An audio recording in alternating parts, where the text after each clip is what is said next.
Одмондөр суугаас та бүхнийхээ амрыг мэдчилж байна. Аадар анир нэвтрүүлэг та бүхэнд хүрэхэд бэлэн боллоо. Нэвтрүүлгийн хамтран ажиллагчаар архитай хадгалаад 100 саяын эзэн болоорой хадгаламжийн урамшууллыг аяны зарлж байгаа Архи банк болон Чанартай амьдрий Мортон Резиденс ивэнтдгээ ажиллаж байна. Нэвтрүүлэг NTV, Одмондөр радио 83.3 болон 107 гэсэн хост толгойноор та бүхэндээ хүрч байна. Студид хөтлөгч Гансөх, Урамчмаг 2 бэлэн болоод байна. Өдрийн мэндийг хүргэе. За өдрийн мэнд хүргэе. За өнөөдрийн ярих байгаа хүн маань бол одоо гарчхан дээрээс ч юм уу та бүхэн анзаарсан баг. Монгол улсын ардын жүжигчин Жамсран Жавган талаар ярих байгаа.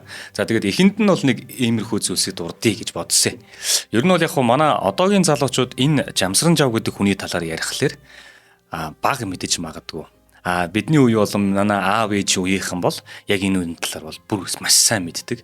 Ягаад гэхээр энэ хүний яг бид хэд сүүл зүгээр тоглосон кинон дээрээс нь залуу төрх мөрхийн ч юм уу те тоглосон одоо киног их үзээд тогтоосон байж магадгүй. Яг манай аав ээж үеийн мэд болох юм бол яг энэ ч юм шуугаан байхгүй. Ягаад гэхээр тухайн үеийн одоо олонний танил хийж байгаа эрхмүүд дундаас те хамгийн царайлаг гэж яригддаг. Дээрээс нь нөгөө Монголын улсын драмын театр байна шүү дээ те. Энэ дэр тавигдж байгаа бүх одоо түүхэн жүжиг байдаг юм уу, том дэлхийн сонгодгууд байдаг юм уу те. Эднэр дээр маш их оройл дөрүүдэд тоглолдог. Ер нь бол тухайн үеийнхэн ба супер хот байхгүй. Тэгээ манай аав ээж үеийнхэн бол ямар ч байсан тухайн хүний одоо кинонд тоглож исэн дөрүүдээс гадна жүжигүүдээс нь гадна амьдралыг нь бас их сонсч исэн талаар ярьдгийг. За ер нь яг хуу бид нар энэ хүний яг хамгийн сайн мэдэх киноны дөрүүд гэх юм бол Улаанбаатарт байгаа миний аав гэж кино байгаа. За энэ кинонд тоглож исэн. За энэ хүүхнүүдүү киноны одоо нэг төмөр гэдэг те тэр дүү тоглодог. За Хүний ам гэж кино байна. Гэрлэж амжаагүй явна. Шинжил, Мандухай цэцэн хатан гэх кинонуудаар бид илүү сайн мэдэх бах. Бусдаар бол нөгөө нэг жүжигт их тоглодог. Тэр жүжигийг нь бол одоо энэ театрт ирж үзсэн хүмүүс л мэдэх гээд байгаа байхгүй. Тэгэхээр бас нөгөө нэг хөдөө орон нутагт байсан хүмүүс маань ихэд л те киногаар нь энэ хүнийг бас мэдэх болоо гэж боддог. За тэгээд энэ хүний одоо өөрийнх нь бичсэн энэ миний аз жаргал, миний уйтгар гуниг гэд өөрийнх нь дурдтгал ном байдгийг. За энэ нэг 2004-2005 он авцаа гарсан байгаа ийм ном багхгүй. За тэгээ энэ номыг болохоор өөрийнхөө яг амьдралыг бүх зүйл энэ дэр болгосон байдаг. Энэ номыг болохоор манай одоо Одмондөр суугийн маань зохиолч Баярмэнд гэж хүн байгаа. Тэр хүний аав нь яг энэ номын дизайны хавц гэх мэтлэн ажилласан юм байлээ. Тэгээд Жамсран Жавгаа өөрөө яг ингээд гарын үсгээ зураад за одоо энэ амгалан танаа та бидний сэтгэл зүтгэлийн их үр дүн болоо гэх. Тэгээд өөрийнхөө гарын үсгээр он сартаагаар ингээд үлдээсэн яг энэ номон дээрээс одоо энэ нэвтрүүлгийн зарим хэсгүүдийг бас оруулж ярьж байгаа шүү гэдгийг эхэндээ хэлье те. За тэгээд яг ийм номоо бичиж үлдээх, дурдтгалаа бичиж үлдээн гэдэг чинь өөрөө зөвхөн өөрийнхөө гэр бүл ойр дотныхонд гэлтгүү бас Монголын одоо энэ ард түмэнд байдаг юм уу цаашдын соёнгийн эрх үйлс одоо зүйлд те ямар хэрэгтэй байв гэдэг бол энэ дугаар дээрээс маш сайн хүмүүс ойлгох байхаа. За энэ номон дээр болохоор өөрөө бас нэг ингээд зүгээр төсөөлөх юм бол нэг 60 гар настай болж байгаа Жамсран Жавгаал одоо ингээд гараараа бичээ суусан баг. Тэгээд өөрийнхөө нөгөө бичсэн энэ дурдтгалаа бас ойр дотныхоо найз нөхөд гэдэг юм уу, зохиолч нар ч гэдэг юм уу те. Тэд нартай үзүүлээд зөвлөгөө аваад ингэж явсараад ямар ч сан хэвлэлтэнд гаргасан байгаа. 2003-аас 2005 оны явцал юм шиг байна. За ингээд түүний одоо амьдрал намтрал руу оръё. За 1936 он Ховд аймгийн Мянгад сум гэж байгаа. За энэ суманд төрсөн. За тэгээ яг өөрийнх нь бичснээр одоо түүний бичснийг шууд уншаад өгчээ. Манайх цөөхөн хідэн малтай ядуутар айл байлаа. Эмэг их маань ганц охинтой. Тэр нь аавтаа сууж ганц хүү төрүүлсэн би юм л да. Аав маань жин тээх айлын тэмээ мал хариулах зэргээр ам зуудаг. Тэр жил аавыг хоошоо Орос руу жин тээсэн хойгоор ээж нь намайг төрүүлсэн юм гинлээ. Ээж их л удаан өвдөж эмэг их маань аргаа бараад ээжийн аюулхаа дээр модон тагш хөмөрч хар хүчээрээ дарж байж арай ч ихсийг нь гаргасан юм гэдэг. Ядарч туйлдсан охиндоо аяг шүл хийж өгөх санаатай эмээ аргал оруулахар гэрээсээ гарч л дээ. Удалгүй орж ирэхэд нь ээж нэг гараараа миний хүзүүн доогоор лав хийгээд нөгөө гараараа чинэрсэн хөхөө хөхүүлж байгаа харагдаж. Хүүгийнхаа хүзүүн дор ивсэн гар нь орны урдуур их эвгүй унжиж байх шиг санагдахаар нь засах санаатай очтол ээж хизээний бурхны оронд очисон байсан байжээ. Бид ихэд хөдсөн манцуудаа хөхөө үлгээд хөвтөж байсан юм гэдэг. За тэгээд эхийнхээ толгойг залгсан гээд эмэг их маань намайг нэг нүдээс үздэггүй байж. Гэлээч ганц охиныг нь өвчж төрсөн яс махны тасархаа улаан ялзраа амьтанд удаан өчрөхөж чадсангүй. Харах тусам хайр имлж, бодох тусам дотор нь өмөрч, бээлийн чинээ биеийг минь тэрвэрч ямааны сүгээр угчаад Жамсран Жав хэмээх догшин сахиусын нэр хайрлсан юм гэдгээ. Гэтэл яг нөгөө өөрийнхөө төрсөж исэн тухайгаал одоо сонссноо л бичиж үлдээж байгаа байхгүй. Дараа жил нь тэдний амьдралд нэгэн золгүй явдал тохиов. Аав минь одоо амьдралаа залгуулах гэж хідэн цас олохоор сумын төв рүү барилга барихаар явсан хойгоор нэг өглөө ус авахаар гарсан эмээ нь гэртээ эргэж ирсэнгүү. Айл сахалтынх нь санд чин ирж хайсан боловч голын шаварж шигдсэн эмээгийн өрөөсөн гутал гуйлан шанагнаас өөр юу ч олдоогүй юм гэлээ. Юутай ч болов хөөрхөн эмэг их маань өөрийнхөө ариун цогцсоор ховд голынхоо лус савдгийг тагсан тэр буйсаа. Ингээд би хар буурин дээрээ ой 3 сартаа үлдсэн гэдэг. Тэгэхээр одоо аав нь одоо ажил хийх гээд одоо сумын төв рүү явцсан. Эмээтэйгээ хоёулах надад жоохон ой 3 сар ихчтэй юу гэсэн үг вэ те. Ийм байж байгаа. Тэгээд эмээ нь өнгөрчөж байгаа. Хаа очиж энэ золгүй хувьд болсон сонсоод аав нь ажиллаа төр орхиод намайг авахаар ирэхэд нутаг нэгт цамбаа гэдэг хөгшин одоо тэр хүүг буюу те жамсран жавгааг аваад мянгатын шил рүү нүүсэн байж. За яах вэ? Хүүгийн минь сайн айл найдвартай айл аваад явсан байна. Очиж нэг уулзаад буцаж барилгын ажлаа дуусгаад ирж хүүгээ авъя да гэж аав нь бодоод очсон баг. За тэгээд ажил нь дуусаад хүүгээ авахар цамбаа хөгшнөд ирлээ. Цай уугаа сууж исэн чинь хүүн гаднаас орж ирж гинэ.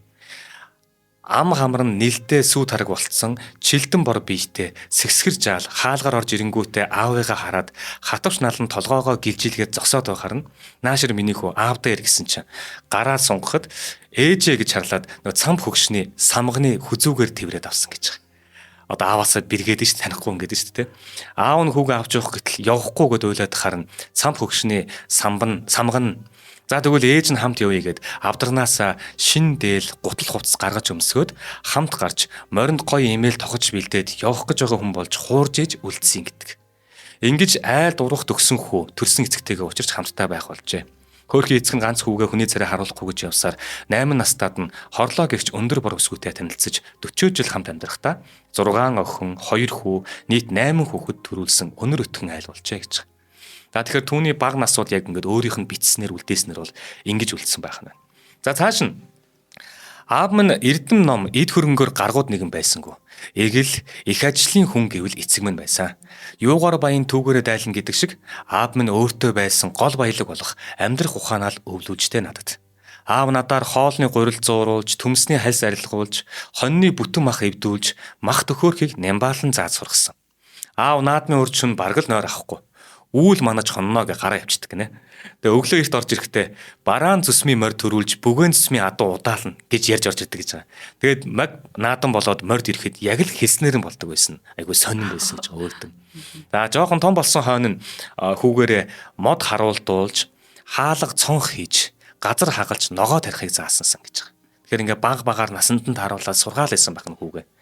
Энэ бол одоо яг саяны уншсан хэсэг бол бүгдээрээ энэ жамсан жавгаан өөрийнх нь энэ дуртгал номондоо бичүүлдээсэн мөртүүд байгаа байхгүй. За ер нь бол одоо өмнөөс хойш одоо сургуульд орж байгаа юм. Тэгэл олон дүүнертэй болж байгаа юм тий. Ингэж байжгаад 1950 он дөнгөж гарч байгаа юм. За ер нь бол одоо ингэ яжсэн чинь Ховд аймгийн одоо Ховдын 10 жилийн сургууль гэж байна л да. Энэ сургууль 7 дугаар анги төгсөөд байжсэн чинь жамсан жав. Урлагийн сургуульд суралцмаа санагдаад Улаанбаатар хотыг зорихоор болж байгаа байхгүй. Мэдээж л одоо аав маавтайгаа зөвлөсөн байх л та. Тэгээд яг явуулах болсон чинь аав нь нөгөө аймгийнхаа одоо Гуанз гэж яддаг шүү дээ. Гуанз л гэдэг шүү дээ. Гуанзанд 8 ширхэг хөөсөн бууз гэж байгаа. Тэгэхээр одоо мантун бууз л хэлгөө. 2 аяг сүйтэй цай ууга тэр хоёр яарал гасан гэж. Аймгийн захиргааны 2 давхар ягаан байшингийн өмнөөс цоо шинхэн газ 51 машинд ер нь тийш хот руу явах гэж байгаа, алсын замд явах гэж байгаа хүүхдүүд аль хэдийнээс суцгаасан байраа эзэлсэн.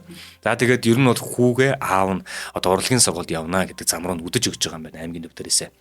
Аав нь 300 төгрөг өгөөд за миний хөө ном сайн сураарай гэд баруун хацыг нь үнсгэхэд аавынх нь нүдэнд нулимс хорон хоолон зангирч байлаа. Ховдоос гараад ачааны тэрэгний твшин дээр 7 хоног шороотоо замд зэгсчүүлсээр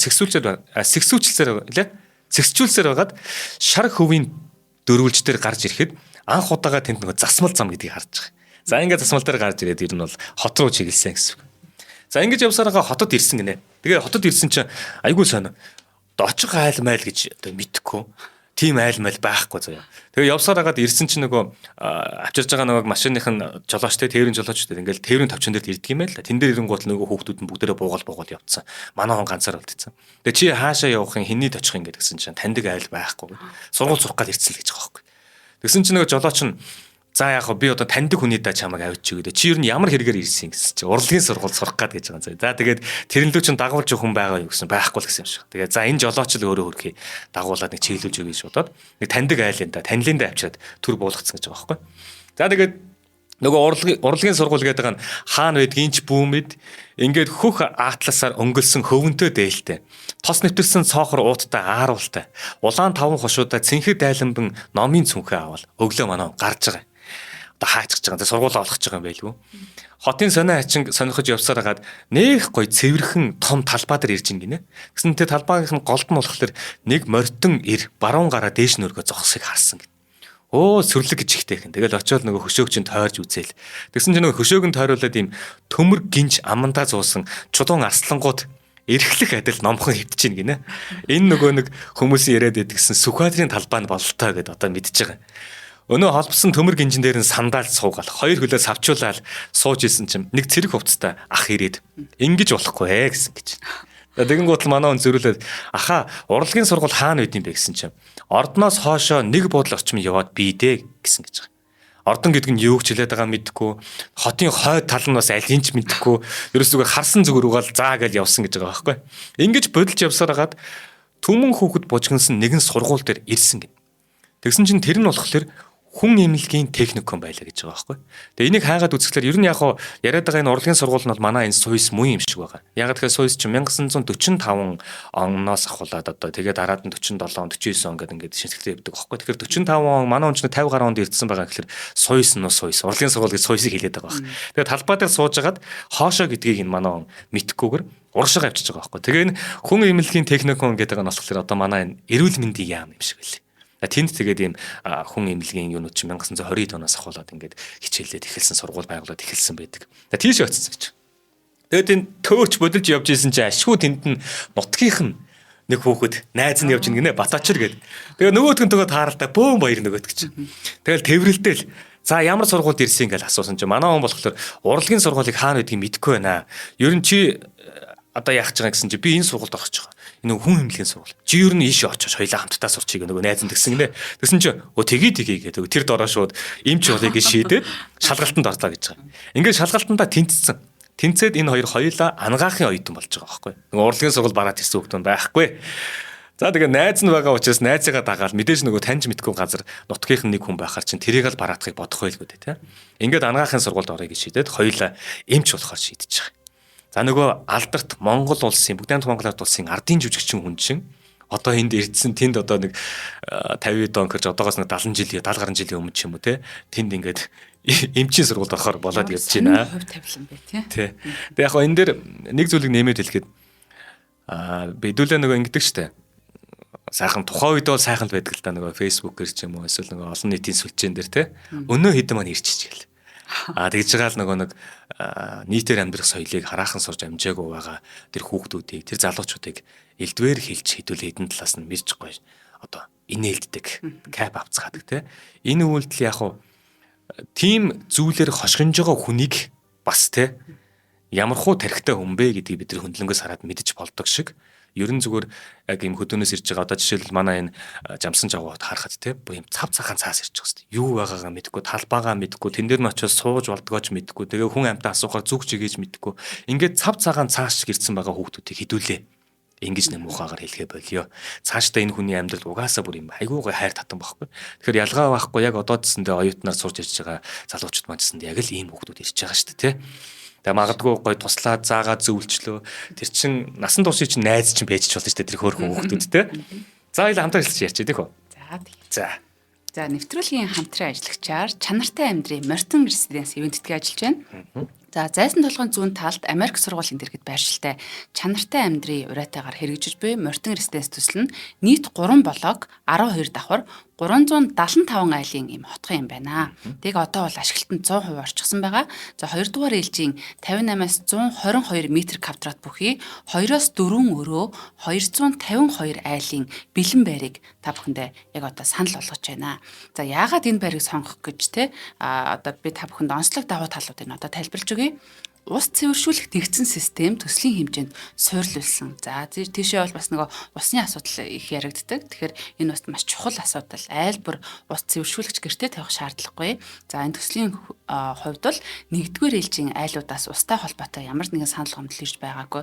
За харин ч одоо бус зайсангийн барилгуудаас нүүж ирсэн юм уу те хүмүүс бол одоо ам сайтай байдгаа. Усны асуудал гэдэг бол одоо номер 1 те ийм асуудал мэдээж. За тагтын одоо тагтны балконы үнийг 100% тооцоог байдаг. За барилгын стандартаар тагт буюу балконы талбайг 30%-ийг тооцох стандарттай байдаг бол за энэ төслийн хувьд бүх балконы талбайг 100% тооцолгүй бэлэг болгон өгч байгаа. Энэнгээрээ бас их даваа талтай юм байлээ. Бас маш тийм таатай байна тий. Одоо балкон дээрээ бас тэг хэр удаан бид нөгөө амьдарч ашигладаг билээ гэдэг утгаараас тэр. За нэг балконтой айл 345 м квадрат, хоёр балконтой айл 7 м квадрат. За хамгийн багаар ботход 20-с 45 сая төгрөгийн бодит урамшууллыг одоо тий хэрэглэгч хүн болгонд олох юм байна. За B1 болон B2 давхартай айл бүрт хүрэлцээтэй авч зогсоолтой гэж байна. За нийт 375 айлд 430 зогсоол төлөвлөсөн. Доошо 2 давхар зогсоол барих нь барилгын компанийн хувьд өртөг өндөр буюу 2 орцтой 10 давхар барилгатай тэнцвэх зардал гардаг. За энэ мэт зардлыг хүлээн зөвшөөрөх зардал гэж үзэн ирээдүйд оршин суугчдын 5 тухайг бодолцсон 2 давхар зогсоолыг төлөвлөсөн байна. За айл бүр нар үзэх төлөвлөлттэй. За одоо нар үзнэ гэдэг бол одоо маш чухал ийм асуудал байдаг. Одоо цонх үзэгдэх орчин гэдэг тий. За барилгууд бие харж ингээд сүйдэрлэхгүй барилга хоорондын зай стандартаараа 30 м байдаг бол одоо энэ төслийн хувьд 45 м ийм зайтай. За бодитоор харахад хажуу талын барилгынхаа цонхнуудыг харахгүй зорилгоор 45 м зай төлөвлөсөн гэдэг энэ бол надад үнэхээр их таалагдчих байна. За хотгон дотор автомашины хөдөлгөөнгүй буюу насны онцлог тохирсон тоглоомын болон амрах талбайтай дэлхийн номер 1 хүүхдийн тоглоомын талбайн үйлдвэрлэгч Дайн улсын алдарт компани брендтэй хамтран ингээд ажиллаж байгаа. За тоглоомод нь маш өндөр үнэтэй байдаг бөгөөд өөр босоод ямар ч барилгын төсөл одоо яг ийм цогц шийдлэр нь одоо компанитай хамтраагүй байгаа бөгөөд бид энэхүү тоглоомын талбайгаа жижиг талбай болгохоор зорж байгаа. За хүмүүсийн сайн мэддгээр Rio Tinto-гийн бүтээн байгуулсан паркийн тоглоомын талбай фитнесийн төхөөрөмж одоо нийлүүлэгч компани юм. За энэ тоглоомын талбайн аюулгүй байдал бол бөгөөд одоо энэ чанартай байдал гэдэг бол одоо зайлшгүй маш чухал одоо тий тав тухтай орчны нэг илэрхийлэмж болж байдаг. За нэмэх нь тэжээвэр амтнаа мартаагүй тэдэн зориултын талбайг бас шийдэж өгсөн байдаг. Хөгш настай хүн нэмэх нь тэжээвэр амтан гэж байна. За хүн амын нэгтаршил багтай буюу тэгш хүртээмжтэй орчин лифт тэ орц гарцын хэсэгт нэг хэмд буюу хөгжлийн бэрхшээлтэй болон хараагүй хүмүүст зориулсан шийдлүүдийг бас ингэж тусгаж өгсөн байна. За төв замын дуу чимээнээс зайтай тоосчлтгүй орчин хүний бие дээлтэй чанартай материал тоноллыг ашигласан байдаг. За одоо брэндүүдийн дурдаад ах юм бол одоо тийм маш олон одоо жишээлбэл дотор хаалган Германы Холцер брэнд байх чинь Ханы Обен Японы Тойлиг брэнд гэдэг тийм одоо иймэрхүү чанартай материалууд бол харахад хүрэхэд л ингээд тийм шал өөр мэдрэгддэг. Тэгээ шинэлэг интерьер, экстерьерийн шийдэл басаад нь одоо өөрөөсөө гэрэлтэй гэх зэрэг одоо ийм жижиг даваа талуудыг бол дуртай тавил маш олон байна. За хүмүүсийн сайн мэдгээр Efes Group Efes супермаркет гэх манайхан ч сайн мэддэж штэ. За тэгэхээр одоо Efes Construction 2012 оноос хойш 13 дахь жилдээ барилга угсралт зураг төсөл одоо үйл хөдлөх хөрөнгийн менежментийн чиглэлээр үйл ажиллагаа явуулж байгаа ийм туршлагатай хамт олон юм байна. За гүйцэтгэх төслийн хувьд бол 19-ийн үйлчлэгээний төвийн урд Мартин цогцлбор офис орон сууцны барилга. За энэ Монгол улсын хэмжээнд хамгийн анхны дахин төлөвлөлтийн жишг төсөл гэж ингэж явдаг. Одоо жишг барилга байдаг. За Соёмб 16 хотхон Chariot Residence, за Мартин Residence, нэгдүгээр ээлжийн төсөл, за бусад Efes маркетинг барилгын гадна дотор засвар үйлчлэгээ зураг төслүүдийг гүйцэтгсэн. За манай яг одоо бас насан туршдаа одоо амьдрах гэж байгаа тэр гал голонтой бадрах гэж байгаа газрын хүмүүс бол аль барилга сайн бэ гэдэг нэг хоорондоо яригадаад угаасаа тэгээд танигдаад явцдаг. За зайсан толгойн зүүн талд Америк сургуулийн дэргэд буюу Америк сургуулийн чанх хойно байршилтай.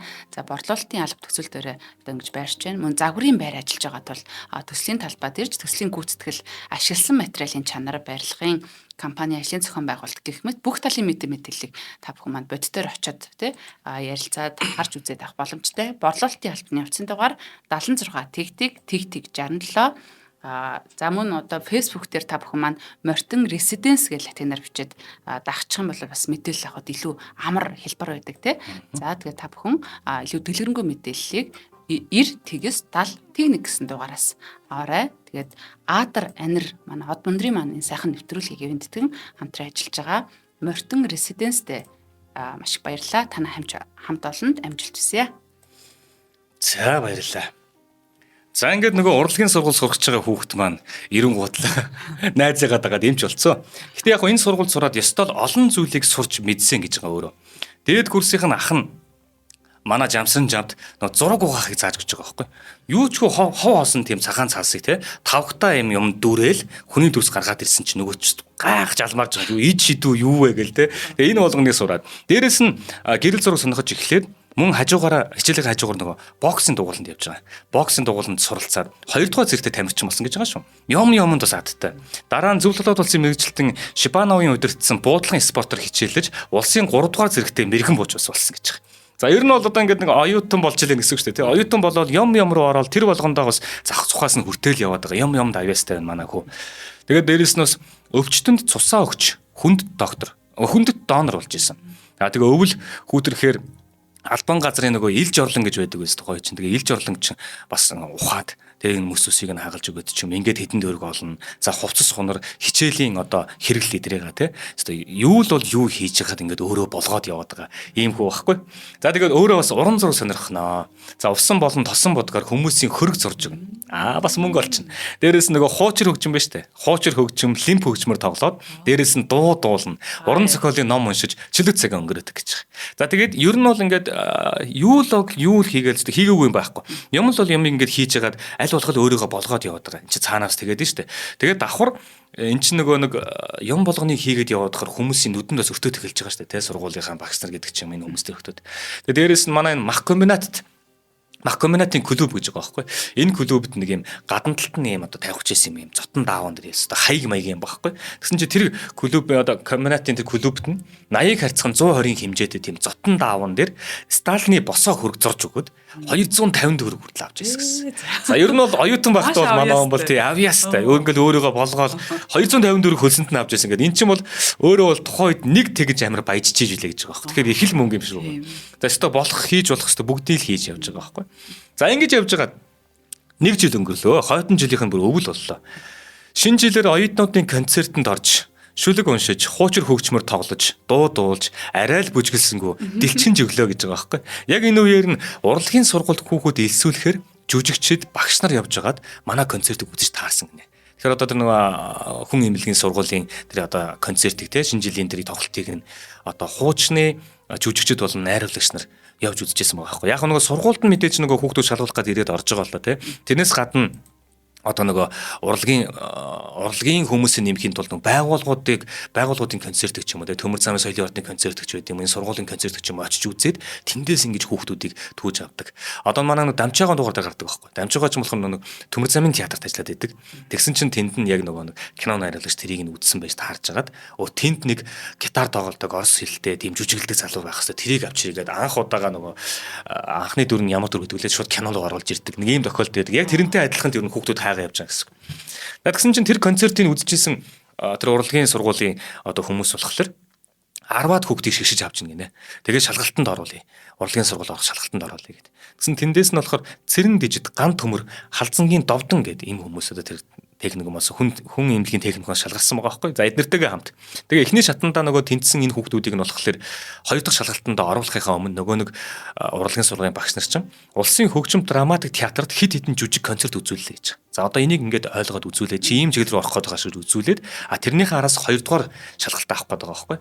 Тэр дотроос манай он өөрөө энэ тэмцлэр бойдсон нь улаан галстук нэг ангийнхан гэх мэтсэн энэ жүжгүүдийг үзээд өөрт нэг таалагдчихсэн гэж байгаа. Тэгээ манай жуулнууд урлагийн сургуульд авах гэж ирсэн шүү дээ. Тэгтээ эмч болоод яваад байгаа. Тэгээд энэ жүжигчдийг нь жүжиг тоглож байгаа жүжигчдийг нь хараад би ч нэрээ бас нэг урлагийн хүн жүжигт одоо жүжигчин болох те энэ тал руугаа штэ гэж нэм одоо хүсэл мөрөөдөл эргээд дэвэрсэн юм уу яасан. За ингээ хоёр дахь шалгалтаа өгөхөр болж байгаа гэж. Тэгээ нөгөө шалгалтыг авахтай их гоё. Миний өмнө ган төмөр маань орлоо. Сингээгийн өвгөн партизаны яриа гэдэг шүлгийг тунчиг гоё уншлаа. За энэ хүн тэнцэж байгаа. Тэгсэн чинь манай хүний ээлж болж байгаа байхгүй нэг чамсран жавын. За яваа орсон. Тэгсэн чинь шалгах гад одоо ингээд хитэдин мэрэгчлэнүүд суудсан байна гинэ. Тэгээ яваа ороод ирсэн чинь чихэндээ юм алтан том аймаг зүүцсэн туранхай өндөр хөх авгаа гэж байгаа байхгүй. Өөрөө л тэрийг харснаа тэгээд шүү дээ. Тэгсэн чинь за чи их даарсан байна. Гэртээ ороод ирсэн чинь пишэнд гал улаалцж байна. За чи яах вэ гэдэг. Шууд нөгөө амьдрал шууд жүжиглүүлэх гэдэг байгаа байхгүй. Нэг нөхцөлийн нөгөө жүжиглүүлэх гэдэг шүү дээ тий. Тэгэл анхааралтай харж ийн гинэ. Тэгсэн чи яг нөгөө авгаа гэсэн туранхаа өндөр хөх авгаа гэдэг нь уул нь бол Монголын тайдал дэлгэцийн нэр жүжигчин ардын жүжигчин даш цэвгийн ичин орлогоо юм байна л да. Өөрөө мэдэхгүй шүү дээ жоох юм чи ороод. Тэгэл нөгөөд чи ингээл за нөхцөлийн яах вэ гэсэн чи манай он юу ч хийж чадахгүй зогсоол нэг таг.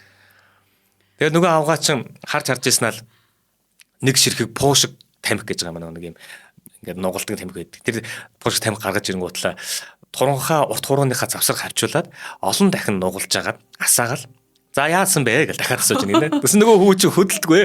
тэгжсэн аа. Даарсан үед гинт дулаацч болохгүй гэж физикийн хичээл дээр үзсэн болохоор зогсоод байгаамаа багшаа. Гисэн гинэ. Тэгсэн чи нэг том дэлдэн чихтэй өндөр биетэй эрэгтэй хүн хажууд нь байна. Тэр хүн гэж гинэ. Гэхдээ чамаас физикийн онол асуугаагүй шүү дээ. Ийм байдалд яахыг л хий гэсэн гэж. Тэгсэн чинь яг тэр хүн хинбэ гэсэн чинь Монголын одоо нэрт найруулагч ардын жүжигчин одоо Сангиж авийн гиндэн гэж хүн байсан юм байна л да. Сүүлд нь манай мэдж байгаа. Ингээд ийм том луухрууд яваад байгаа байхгүй уулна. Нөгөө манай хүн чинь нөгөө тим юм хэлсэн чинь тоохгүй ч юм уу яахаа мэдгүйгаа ч юм зогсоол энэ гинэ. Гэсэн нөгөө хүн чинь за энэ нөхөд юу ч байхгүй мэн. Чамтай ингэж их зав халах дараагийнх нь гэд гарах гэсэн гинэ. Тэгсэн чинь тэндээс нь нэг хүн хөндлөнгөөс нь ерөөс дугаараагүйс нэг хүн хүлээж идэ гэж дуурсан гинэ. Тэгээ манай хүн гарах гэж байгаа шүү дээ. Тэгсэн чинь хүлээж игээ зогсоож байгаа юм зэ. Эргээ харсан чи юм огтор хамартай хүн гэж байгаа байхгүй. Өөрөө зүгээр тухайд л хүү дүрстэйдэн шүү дээ. Тэгсэн чинь за чи нэг юм ийм хийгээд хөдөө гэртэй байна. Дүү чин өвчтэй байна гэж бод. Ээж чин эмч дуудахаар явсан гэж бод. Дүү чин халуунтай уйлаад байна гэж бод. За тэгвэл чи яах вэ? Дүү чин бол бүр жоох хүүхэдчтэй гэд өөрт нь хэлж байгаа. Тэгэхээр энэ хүн болохоор яасан гэхээр энэ хүүгийн байр байдлыг ажигласан юм уу яасан? Энд хамгийн ойрхон тэр зүйлийг л одоо хийх гээд байгаа юм шиг байлээ. Царайлаг сайхан залуу бас буцаагаад тэгээ явуулчмааргүй ш тэ. Ганц өгөөд. Тэгсэн чинь манай хүн чинь нөгөө нэг аав нөгөө нэг 8 нас хүртэл ингэж байж байгаа нэг хүнтэй ханилаад олон хүүхдүүнүүдтэй бас хүүхдүүд болсон гэсэн шүү дээ тий. Тэгэхээр өөрт нь дүүнэр яг амьдрал дээр нь байгаа байхгүй. Тэгээ тэр дундаасаа одоо хамгийн нөгөө хайртай дүү энэ загж жав гэж дүүнүүд юм дээ. Тэгээ нөгөө өөрөө нөгөө нутгаасаа олдсон, ааваасаа олдсон, дүүнэрээсээ олдсон, гэрээсээ олдсон, удацсан. Гэрээ санаж байгаа, дүүнэрээ санаж байгаа. Яг ийм байдалтай байхад нь ийм нөхцөл өгчихгүй юу. Тэгээ энэ дээр бол нөгөөт чинь ястаа нөгөө ямар ч жүжиглэх гэдэг юм орж ирэхгүй байхгүй өөрт нь. Зөв яг өөрт нь байгаа амьдралд нь байгаа нөхцөл учраас л тэгэл нөгөө нэг хоосон юм тэрвэл жоох хөвгт гэлц учраас хоосон юм тэрвэл бүүвэлж байгаа юм шиг болол тэгээ гэр орон аав ээж дүүнэрэ тэр тусмаа хамгийн хайртай дүү нөгөө загжав гэдгийг тэрнийхээ нөгөө хөнхөр нүдийг нь шигтгэ хамрыг нь санаал нүдэнд нь ингээл харагдах шиг болол илдвэг бодож байгаа л нэг мэдсэн чинь нөгөө шалгуулж байгаагаа чи матцсан гинэ тэгэл ямар ч дууссан байгаа гэсэн чинь нөгөө нэг энэ саналыг тавьсан нөгөө байж гэсэн юм биш үү? Тэр хүн болохоор зүйтэй их лут гэсэн. Тэгнээ тэр энэ хүүхэд нэг л юмтай юм шиг байгаад исэн гэдгсэн гэж байгаа байхгүй. Тэгсэн чинь энэ хүн нь хийн гэсэн чинь Бүгд найрамд Монгол ард улсын хамгийн анхны ардын жүжигчин төрийн шагналт Монголын 20 дугаар зууны манлай театр киноны нэр жүжигчин цагааны цэгмэдгой байсан байгаа байхгүй. Тэгэхээр одоо Ичин хорлоогоо цэгмэдгой энэ нөгөө найруулагчтай энэ гурван хүн ингэж шалгаж явж байсан байгаа байхгүй. Зүгээр л оюутнуудыг шалгаж явж байсан. Тэгээ тэр дундаас яг хүмүүсээ өөрсдөө ингэж олж авч байсан байгаа. Би түрүүн хэлжсэн чинь нөгөө Дамжаагааг Төмөр замын театраас ингэж олж ирж ирсэн гэдэгтэй адилхан манай өмнөх дугаартаа гарсан Цэвэн Жавгааг мөн дэд нь Дагирэнцгааг тэгээд энэ Дамжаагаа гэх мэтлэн ийм хүмүүсийг яг л ийм байдлаар шал өөр салбарт байхад нь хайж олоод энэ салбар руу оруулж ирсэн байдаг. Тэгээд тэр хүмүүс нь яг одоо нөгөө өөрсдийгөө тамгалсан, дархалсан мундаг одоо уран бүтээлчнэр болж үлдсэн байдаг шүү дээ. Яг л бас олж шүү бас энэ хүмүүсээ тий. За ингээд манай шалгалтанд тэнцэж байгаа. За тэгээд урлагийн сургуульд орохдоо манай найруулагчийн ангид суралцахаар болсон гинэ өөрөө хүсэж байгаад. За тэгээд тэр ангид нь болохоор Ичин хорлоо, Хээ довдон, Дээ довдон, Ган төмөр, Отхон, Онол, Янжин дулам, Бадам, Чулуун бат, Заг зүрэн, Дожоо, Дамдын чав, Маруисиа, Нэмсүрэн, Долчин гэд ам бүл 16-лаа энэ ангид орсон гэж. За ер нь бол одоо урлагийн сургуульд ороод 1957 оны 7 дугаар сард сургуулаа төгсөөд сургууль төгсөн гутал эн чинь 50 он гэхээр ялгаа байхгүй нэг урлагийн байгууллагууд юм уу соёл урлагийн эрхлэх газраас нь ч байдаг юм уу те төгсөөд гардсан мэрэгчлэтнүүдээ бүгднийг нийс дэшээ хуваарлаж байгаа. За энэ хуваарлалан дээр манай он Өвөрхангай аймгийн театрт томилогдсон гинэ. За тэндээ очиод манай он ч одоо харанхуугаар бүрхэгдсэн орон за дээрэс нь учиртай 3-7 гэдэг жүжигүүдийг одоо Өвөрхангай аймгийнхэн театрт тавьсан байгаа. Манай ч найруулагчтай тий. Бас чадхаараа тэнд чи өөрөө нэг юм ганц дүр мөрдөн тоглоод ч юм ингээд. Одоо бол жүжигчин болох тийм юм нь бол харах орж ирээгүй байгаа байхгүй. За ингэжсэн чи 1958 оных нь өвөл дараа жилэн гэсэн үг. Соёлын яамны шийдвэрээр Жамсран Жавыг улсын хөгжим драматик театрт татагдан ирвэ гэж байгаа. Тэгэхээр Өвөрхангаагаас эргээд нааш татчихж байгаа. За тэгсэн чин хамгийн түрүүнд Скапений дамшиглал гэх юм уу? Ийм энедмийн сонгодог жүжигийн туслах найруулагчаар ажиллах ийм ажлын одоо үүрэг ирж байгаа байхгүй. За энэгээр ажиллаж байгаа. Тэгсэн чинь дээрээс нь одоо нэг дүр дутсан юм уу? Яасан манай хүнийг одоо нэг юм юу гэдэг вэ? Нэг өөрийнх нь байгаль юм байгаад байгаа юм шиг санагдахаар нь жүжигчнгээр оруулчихж байгаа байхгүй. Тэгээ энэ дээр болохоор саний дээр жүжигийн октав гэдэг дүр тоглуулж байгаа байхгүй. Анхных нь дүр. За манай хүн чинь анх удаага тайзан дээр гаргаж байгаа анхных нь дүр нь. Тэгсэн чинь нөгөө нэг тэр жүжиг дээр нь өөртөө нэг юм сүт бүсгүй байдаг. Тэгээд одоо сүт залуу нь байна шүү дээ. Тэгээ нөөтөндөө хашид тоглолдог. Тэгэхээр нөгөө нэг сүт бүсгүйн дүрт нь болохоор илүү нөгөө туршлагатай одоо долхор сүрэн гэдэг юм жүжигчин байгаа байхгүй. Энэ жүжигчин тоглосон юм байна. Тэгээд анханаас нөгөө очиод ингэхлээр нөгөө их чинь хүндэлдэг их чинь уран бүтээлийн хувьд ихч насныхаа хувьд ихч те ингээ хүндэлдэг хүн. Тэгсэн нөгөөдх маань одоо сүт залуу нь болоод нөгөө их чинь одоо урдаас нь сүт бүсгүйн болох гэдэг шүү дээ. Тэгэл манай он чи айгүй ичимхий чи гэж хэлж чаддаггүй. Би чамд хайртай гэдэг ч юм уу тийм ч хэлж чаддаггүй. Ерөөсөө л нөгөө та гэж ороод ирдэг. Тэгээ бүр сүулдэ ядаад за ерөөсөө энэ хүн тааруулаа те юу яа одоо жүжигчнийг нь эсрэг нөгөө сүт бүсгүйх нь одоо хүнийг солихоос та тэгээд энэ хүнийг одоо долгоо сүрэнгээг өөр төвдө тоглолоо оронд нь одоо нэг залуу жүжигчтэн тавьж өгдөг юм уу яадаг ингээд тэгээд тэнд нь болохоор цэнт жав гэж залуу жүжигчин хамт тоглоод ингээд яг ийм сүт бүсгүй сүт залуугийн дүрээр анх удаа тайзан дээр гараад тоглож исэн байна. За яг энэ үед ч юм болохоор манай яг жинхэнэ нөгөө нэг луухрууд те Вангангуй, Чимэдгуй эдэр байгаа л да. Тэгээд Чимэдгуй эдэр ч юм бол одоо энэ Монголын одоо энэ улсын драмын театрынхаа маш олон жүжигүүдийг бичсэн байдаг. Цэвэн жавга эдэр дээр ч одоо Цэвэн жавгаа зориулж арын албаныхан гэдэг жүжигийг бичиж өгсөн. Тэгээд дэлхийн том сонгодог жүжигүүдийн Монголд орчуулж оруулж ирсэн Чимэдгуй жишээлбэл одоо ийм мундаг хүмүүс байдаг. Яг энэ хүмүүс дэрэгдээс нь энэ хүүг хараад байгаа. Дөнгөж нэг 20 гарч байгаа л хүү байхгүй. Тэгсэн чи энэ дунд нь заяа. Одоо яг нөгөө нэг жүжигчин болгохдоо яасан бэ гэхлээр сонирхолтой түүх ярьж өгье. Чойжлын Чимэдгуй болохоор төгрөгийн шагнал автсан Босгон дээр гэдэг жүжиг байдаг. За тэгээ энэ жүжиг нь яг улсын драмын театрт тавигдахаар болж байгаа байхгүй. Тэгээ тавигдахдаа бүр гол дүрд нь Ишхүү гэж хүн байгаа. Тэр нөхөр бол нэлээд юм хулиган гэдэг юм уу те юм ийм жоохон танхаад нөхөр. Тэгээ ийм дүр дээр гол дүр дээрээ манай энэ Жамсан жавыг тоглоулна гэж байгаа байхгүй. Тэгээд урд нь ийм өндөр гол дүр авч үзээгүй. Тэгээд дээрэс нь өөрөө бол манай хүн чинь ийм хөөхөн, царайлаг ийм залуу байгаад байдаг. Нөгөөдхөнд чинь тийм дүр өгмөр байдаг. Тэгээд нөгөөд чинь тэр талаар ямар ч ойлголт байхгүй. Тэгсэн чинь одоо нөгөө ангид нөөс ган төмөр шүү дээ тий. Ган төмөр за тэгээд энэ даштава, жигжид дулам, мижид дорч, долгоор сүрэн, лаа долгоор зэрэг одоо уул нь бол сайн жүжигчтэй хамт тоглохоор болж байгаа байхгүй. Гэтэл манай хүнд чинь анхны ирж байгаа маш том ийм хариуцлагатай гол дүр байгаад байдаг. Тэгээ өөрийнх нь амьдралаас ч хол байгаад байдаг. Тэгээ нэг ийм одоо үдсэн харснараа л энэ дүрийг гаргачих гад байдаг. Тэгсэн чинь уул нь бол амхандаа өдөржингөө нөгөө тайзан дээрээ сургуульд хийгээл хэвээр янз янзаар үзээд байна. Гол нь л эвээ олохгүй байгаа бол яг дүрээ олохгүй л байгаа бол та. Тэгсэн чинь нөгөө Ванган гэдэг багш анзаарцсан. Тэгсэн чинь нөгөө бэлтгэл хийж байгаа завсарлсан чинь Жамсан жав өрөөнд ороод ир гэсэн бол та. Тэгээ өрөөндөө дуудаж байна. Өрөөнд нь яваадсан чинь нөгөө нэг зохиолыг бичсэн. Тэр нөгөө зохиолч Чимэдгуй Ванган хоёулаа хамт сууж байна. Тэгээ нөгөө залуу жүжигчд нараад ирсэн байна шүү. Тэгээд за ишхүү сайн уу гэсэн. Нөгөө нэг гол дүрийнх нэрээр асууж байгаа хэрэг. Тэгсэн чинь толгойд өгч ийн гинэ. Цагид болж ийн гэсэн чинь 20 цаг болж ийн гэсэн чинь. За гуруулаа явнаа гэж тэгсэн гинэ. Хаачих чам гэсэн чинь дадлагт гарнаа. Яг гуруулаа хамт гараад явсан. Нөгөө нэг зохиолч нь болон найруулагч нь те аваа гарч байгаа байхгүй. За тэгэн гутаа том шар цүнхээ үүрэл гарсан гэж. Тэгээ тэр гурав явсаар хагаад одоо нөгөө өндөр хоршоо гэж хэлдэг байсан юм байл лээ. Тухайд энэ болохоор манай барилгацсан талбай шүү дээ те. Барилгацсан талбай нааталтын дүрслэг урлагийн музей байгаа шүү дээ. Энэ музейн байрыг чи одоо өндөр хоршоо гэж нэрлэдэг байж шүү хуучин. За энд гарч ирэх юм бол те. Хоёр давхар ягаан байшингийн хаалгаар орлоо. Тэр үед болохоор хоёр давхарт нь болохоор ийм аживал дүрийн бараа зардаг. Нэг давхарт нь болохоор хоол хүнсний бараа ч гэдэг юм уу те. Ингээд ийм зардаг ийм өндөр хоршоо байсан юм л та. Нөгөө хоёр маань урд нь гараад яриад яваад гинэ нөгөө Чимэдгуй Вангангуй ирч. Тэгээ манай Жамсан жавч араас нь дуугаа дагаал яг яах гээд байгааг мэддэхгүй шүү дээ. Сургууль хийж байгаад л аваа гацсан. Тэгээ яжсэн чинь доод давхарлуу ингээл нэг давхарлуугаа ингээд бууж исэн чинь яг тэр барилгын баруун хойд захад ийм 3 залуу зогсож ийн гинэ. Тэгсэн чинь нэг нь Орос бакалын төрөг ингээ гармуушглаад нуглаад өмссөн заяа. Үс нь ингээд арцаацсан. Тэр арцаасан үсэн дээрээ юм нугласан том сарвчтай дөрвөлжин судалтай малгайг бараг ингээд нүдээ дарах хэмжээний ингээ сарвчийг доошлуулад дарцсан. Тэгээ хүрэн өнгийн сургуулийн дөрөв товцсны захыг дээш нь босгож өмссөн. Туранхаа залуу. Тэр гураваас хамгийн дөрөв нүдэнд тусч ийн гинэ. Тэгээд гисэн чинь өөрөө нөгөө манай Жамсан жавчин бодохдоо ишхүүгийн гаднах дүр төрх нэг иймэрхүү хүн байх юм болоо да гэд ингээд бодож ирсэн гэж байгаа байхгүй. Харваас нэг юм хармаачт буюу одоо хармааны хулгайч нар ч юм уу тиймэрхүү хүмүүс байгаа байхгүй. Тий. Тэгсэн чинь багш нь тэгж ин гинэ. За чи яваад тэр гурван залуугаас танихгүй байгаа. гэдгсэн гэж байгаа байхгүй. За тэгсэн чинь манай хүн ч өөрөө болон тамхи татахгүй шүү дээ. Гэтэ нэг багш нь тэгж байгаа учраас очиод удахгүй байхгүй л. Тэгээ явж очиод асуусан гинэ. Тамхи байна уу гэсэн бололт. Тэгсэн чинь нөгөөс нь шууд урдаас нь хуцваа мөнгө гэж ингэж гинэ. Тэгээ нөгөө борд самсаа залууч гэж ингэж байгаа байхгүй. Нөгөө яг хараад исэн нэг залуу нь хуцваа мөнгө гэдгснэ.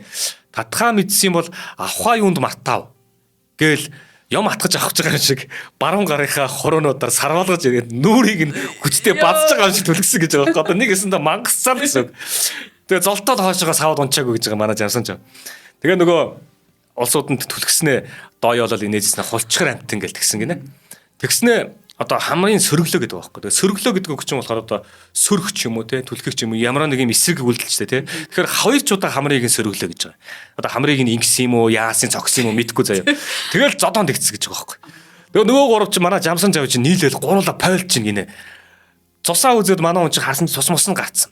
Тэгэл шар нь хөдлөөл нэгийг нь барьж аваа шанаатал. Хоёр гишгэн урагшлаад ойрын зайнаас баруун гараар эрүүнийхэн доороос олж цогсон чинь нөгөө залуу суун тусаад баруун гараараа газар тулж хором төдий болсноо бос дайвалзаад тэнцвэр алдаг гэж байгаа байхгүй. За юмдсан гурван залуу зодолж байгаа нэгийг нь хараад цогсон бол та.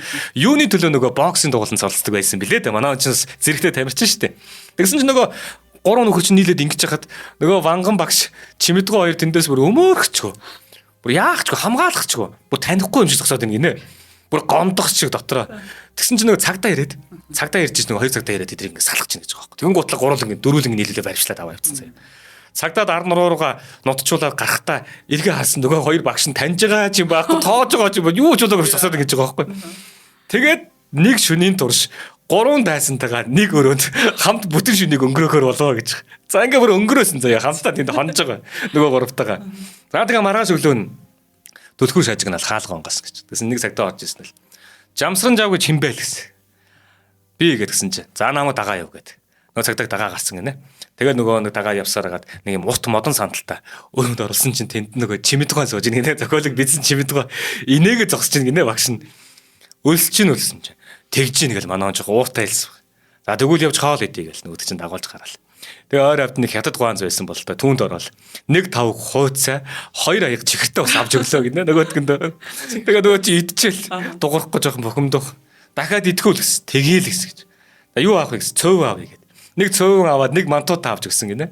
Тэгээ тэнд бол өстой нөгөө нэг уурандаа ч юм уу шарандаа ч юм уу гомдсондоо ч юм уу ярмаагүй санагдсан ч юм уу те. Нэг сайн идэж авч байгаа. За тэгээ гараад багшигаа дагаад нөгөө зохиолчтой нүунийгээ чимэдгөө дагаад театр дээр ирж байгаа байхгүй. Тэгсэн чинь яг эрэхт нь дөрөвдүгээр үзэгдлийнх нь яг тай засагдсан байсан. За тэгээд ванган багш өөрөө үзэгчдийн танхимд одоо чимэдгөө дагуулж ирж байгаа ш. Тэгсэн чинь ванган багш болохоор үзэгчдийн танхимд суудсан. Хав арахууд тэгээд ширээн дээр ширэн нэг гэрэл цаацсан. Ингээ сууж ингэж байгаа байхгүй. За тэгэл манай хүн одоо тэр нөгөө нэг энэ болсон үйл явдалтай тий шөнө нь одоо ингээд нэг өсөндөө цагдаагийн цагдаа газар хонцсон байж тээ тий одоо 111 ч гэдэг юм энэгийн газар хонцсон байж тээ тэр бохимдол нь тэгэл одоо нэг тийм характер аашин ч байдаг юм уу тий шүн нөгөө гуравтаас юу болсон мэдгүй шүү дээ энэ болгон гомдол момдол ч юм уу энэ болгон ингээд ингэсэн тэгээ багштайгаа ч одоо өгдөг урахгүй байгаас найруулагчтайгаа нэг тиймэрхүү уур амьсгалтай явж байгаа хөөх нөгөө ч тэгээд тэгж жагаад хувцсныхаа одоо хариуцдаг цэнтоо гэдэг хүн дээр цэнтоогоо дээр очиод хуурхаа сарвчтай бор ирийн малгай авч байгаа. Тэгээ нөгөөтхөө өстө жинхэнэ яг нөгөө нүдэндээ тултал нүдэд даартал ингээд ухтуулж тавиад орц бакалин төрөг доош нь дарж олон нулаас харгаж гармошглаад дутуу татсан тал янжур амдаа зуужгаад өмднийхээ хармаанд хоёр гараа хийгээл шууд тайзан дээр хасгаж байгаа юм. Нөгөө нэг ишхүү гэдэг дүр нь энэ шүү гэдгийг тэр чимэд болон нөгөө вангангоо хоёр чинь ингэж ойлголцсон байхгүй юм. Тэгээ өөрөө тэрийг мэдээгүй явж байгаа шүү дээ. Тэр шиг л байх юм байна гэж бодсон л болохоос шүү. Тэгээ яг амьдаар одоо яг жинхэнэ тэр жүжиг тоглоод яваад байгаа гэсэн. Тэгээ нөгөө өөр чин сэргийллийн өрөөнд хамт онсон бүтлгүй гурван залууг ботхоос л хар аянда шүд тавилдаа гэж байгаа байхгүй. Шүд зуугаал. Нүдм нь оны жижиг шиг болж альбиг юмс тэртэй мэт санагдана гэж байгаа өөрт нь. Даштава гэдэг өөртөө хамт тоглож байгаа жүжигчин байхгүй юу? Шарв гэдэг дүр. Трактор чин байдгийг ба очир батгай болт нарыг хараад нүдм нь хосч гэж байгаа байхгүй. Нөгөө тайзан дээр гарч байгаа үйл явдалтай нөгөө хэд нь одоо эсрэг дөрөн ч юм уу яасан нүд нь хорсоод тэднийг бүр цөм өшөглөөд унгаач юм санагдаад байсан гэж дотор нь. Тэгээ хамаг биеийн зараагаал нэг л хачин тайзан дээр яваад байгаа шүү дээ. Тэгээ дөрөвдүгээр үзэгдэл хариугүй дуусгах шахажсэн. Тэгсэн чинь манай энэ шарв гэдэг дүр тоглож исэн манай Даштава хатуу бүлэх тас ажиллах адил шанааныхан булчин гүйдсэн ингээл зангирч ийсэн л муу хулгаач гэж ирэл тэгж хэлдэг тийм хэсэг байдаг гинэ. Ингээл над руу ухс хийхэд худлаа гэж дундуур нь нөгөө жигжид улам гэдэг одоо хамт орж жүжигчин Дэнсмаг гэдэг төрөд байхгүй. Тэр нь худлаа гэж хоолойн цангираа часыг л дундуур нь хордог юм байна л да. Тэгэл тэр хоёрын дундуур ороод ингэн гутал нөгөө шарав гэдэг дүрэнтэй тэр Дэнсмага холдуул гэж ингээд татаал холдуулдаг тийм угс татдаг хэсэг гард юм байна л да. Тэгээд өөрөө улам ойртд юм. Яг тэр хэсэгт нөгөө манууж байхгүй. Буцалцсан нөгөө бүх өчигдрийн болсон бүх юм байж байгаа заяа. Нөгөө хармааны хулгайчтэй чи гэж ингээд дайрд юм байл да нөгөө дүрэн. Тэгээ биш гэж хэлээж хөөш хулгаачаа гэж дайрсан чи манай он чи нөгөө өгөлт авалт гэдэг чи одоо жүжигчний хувьд л айгу сайн л гэн л дээ. Тэгсэн чи манай тэндээ бүр орцсон. Тэгээ бүр ингээд имзгэлж байгаа дүүдээр нь ингээд юу гэдгийг те өөрийг нь ингээд хилцээ. Одоо өөр чинь ингээд хармааны хулгайчтай хамт хонсон гэдэг хүмүүс харахтаа хармааны хулгайч гэж бодно гэдэг ч юм ингээд хамаг юм ингээд байж исэн нөгөө хослол нь бүр ингээд тесрээд өөрийн мэдлгүй нэг л мэдхэд нөгөө хамт тоглож исэн жүжигчнийхээ улаан нүрлгүнд байдаг хүчээрээ цогцсон гэж байгаа. Тэгээд одоо нөгөө үзэгдэл дууссан гэдэг юм яад гин те ийм юм болсон заяа. Тэгээ нөгөө өөрөө бол хэлэхдээ яг нөгөө сайн найруулагч те сайн одоо зохиолч гэдэг юм уу те жүжигчнээ яг дүрд нь оруулах гэж олон арга хэрэгэлдэг. Тэрний нэгэнд нь л мань өөрөө ороод унчихгүй даа л гэж өөрөө сүлдэн тайлбарлаж байгаа байхгүй. Тэгээд яг энэ дүрд тоглох буюу те энэ ишхүүгийн дүр тоглосныхан дараа яг энэ жамсран жав гэдэг энэ залуу жүжигчэнд маш олон жүжигийн гол дүр тоглох санал тасалдгүй ирж байгаа байхгүй. За тэгээ үүний араас болохоор Шиллерийн хар санаа хайр сэтгэл энэ жүжигийн Фердинандын дүрт тоглогдно гэж. 70 худал жүжигийн Сингэгийн дүр. За Войничийн Овод гэх юм уу те энэ жүжигийн Артурын одоо гол тог дүр тоглох ийм эрхүүд ирж байгаа. Үүний араас нөгөө нэг Улаанбаатарт байгаа Миний аав киноны одоо тэр Дамдин гэдэг дүр те тэр дүр тоглох дүрд нэрж байгаа байхгүй. За яг энэ Улаанбаатарт байгаа Миний аавыг ер нь ярих юм бол одоо найруулагчаар нь ардын жүжигчин найруулагч за яг жигжид сүрэн энэ хүн болохоор туслах найруулагчаар ажилласан байдаг. Өөрөө 1960 онд төгсөж ирсэн гэдэг байна. 60 онд сургуулиуд төгсөж ирээд яг найруулагч жигжид дугаан одоо туслах найруулагчаар Улаанбаатарт байгаа Миний аав гэдэг киноны туслах найруулагчаар ажилладаг. За яг энэ үедээ манай энэ Жамсан Жавхатай найзлж танилцсан байдаг байхгүй юу? Ер нь нас ойролцоож идэм юм байгаад. Тэгээ энэ цагаас ахуулаад Жамсан Жав болон энэ жигжид сүрэн найруулагч хоёрын нөхөрлөл эхэлж байгаа. Тэгээ үүнээс хойш болохоор ерөн зүгээр бидний энэ жигжид сүрэн найруулагчийн мэддгээр гэх юм бол анхны алхам те хүний аим суврган цэнхэр улс нарны унаг зарлаагүй дайны оршил одоо юу гэдгийг амин мөр алтан шонхор хүн жолооны хөлмөс гэл ингээл маш олон кинод байгаа штэ. Тэгээд энэ олон кинонд найруулагчаар ажилласан. Тэгээд өөрийнхөө найруулж ажиллаж байгаа дүрүүд дээрээ манай Чамсан Жавыг оруулж ирээд идэх байхгүй. За яагаад гэдгийг нэдүүлээ хамтраа итгэж ярьчаад тэгээ өргөжтүүлье. За хамтран ажиллаж танилцуулъя. Архитай хадгалаад 100 сая эзэн болоорой. Хадгаламжийн урамшуулт аян дахин зарлагдсан байна. Тэгэхээр та 16.5% хүртэлх өндөр хүүтэйгээр хадгаламжаа нийлэх боломж. Энэ бол бас маш өндөр хүүгээ шүү. За сар бүр хосоороо гадаадад аялах эрх нэг харилцагчтай өгнө гэж байна. За энэ бас тэгээ 1 сая төгрөгийн эзэн 3 харилцагчид, 500 мянган төгрөгийн эзэн 5 харилцагчид, за мөн сүүлийн 4 орон таарсан бүх харилцагчдаа 50 мянган төгрөгийн эзэн болж одоо аяны хугацаанд тодрох 703 харилцагчдын нэг нь жилийн эцэс супер урамшууллын 100 сая төгрөгийн эзэн болно гэсэн байна. Тэгэхээр нөгөө өөртөө хадгаламж нээснийхээ тий одоо урамшуулж одоо ийм олон гоё урамшууллыг явуулж байгаад бас таатай байна. Тэгээд аян 2025 оны 3 дугаар сарын 1-ээс 12 дугаар сарын 31-ний хооронд үргэлжлэнэ. За энэ удаагийн азт нь Турк улс руу одоо аялуулахаар төлөвлөсөн байгаа. Тэгээ аялахад хамгийн тохиромжтой цаг үе нь бас одоо ирээд байна. Тэгээ 2024 оны супер урамшуул буюу 100 саяын эзнэр Сэлэнг аймгийн нэг малчин ах бас тодорсон байдаг. Нэг хотод орж ирэхдээ их дэлгүүр дээр нэг салбарт. Би тэр лайвыг үзчихсэн шүү дээ. Яг өө ямар гоё юм бэ. Зүгээр л өөртөө хадгаламж гэр бүлийнхэн төлөө хадгаламж нээсэн шүү дээ. Тэрийг ингэж гоё урамшуулна гэдэг гоё шүү.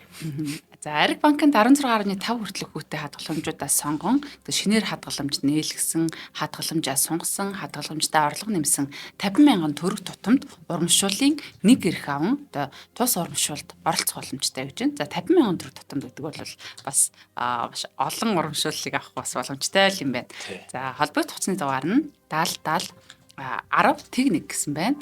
Тэгээд 100 сая цэг Ариг банк цэг эмэн гэж ороод та бүхэн манаас дэлгэрэнгүй мэдээллийг аваарай. Facebook-оор Ариг банк цэг эмэн гэдээ орчхоор бас мэдээллүүд нь бүгд бас байж идэг. За Эрдэнэт дархан болон Улаанбаатар хотын салбаруудаар үргэлжлүүлэн мөн оролцох боломжтой. Аригтай хадгалаад 100 саяын эзэн болоорой. Ариг банк гэсэн байна. Тэгээд та бүхэн бас илүү дэлгэрэнгүй мэдээллийг сошиал хаягуудаар нь авчвал илүү тухтай байхаа. Нэвтрүүлгийн маань ивент тэтгэж хамтарч ажиллаж байгаа Ариг банкныхаа хамт олонд баярлалаа. Танай хамт олонд амжилт хүсье. За баярлалаа. За яг одоо энэ хүртэл манай он чинь ингээд драмын театрын тайзан дээр л байгаад байна шүү дээ, драматик театр гэдэг.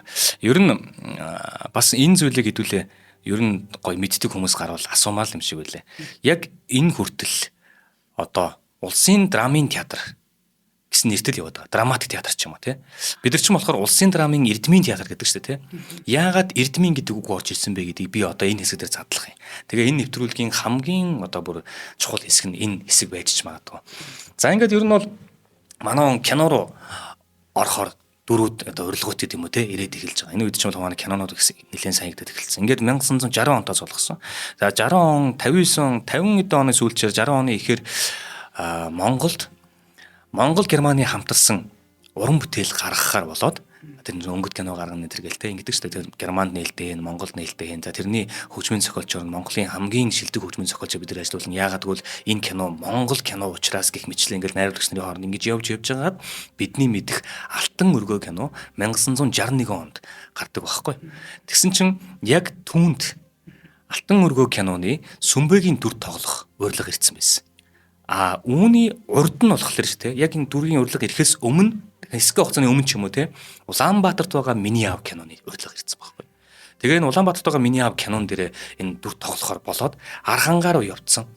За нэг иймэрхүү шалтгаанаас болоод ч юм уу ямар ч байсан одоо энэ Алтан өргөөгийн Сүмбэд тоглох байсан дүр нь одоо өөрөө тоглож чадаагүй шүү дээ бид мэдж байгаа те. Ямар ч байсан ингээд Улаанбаатарт байгаа Миний аавд кинонд тоглосон байдаг. Тэгээ одоо манайхан хайгаад үзэх юм бол Улаанбаатарт байгаа Миний аавд гэдэг кино 1961 онд гарсан.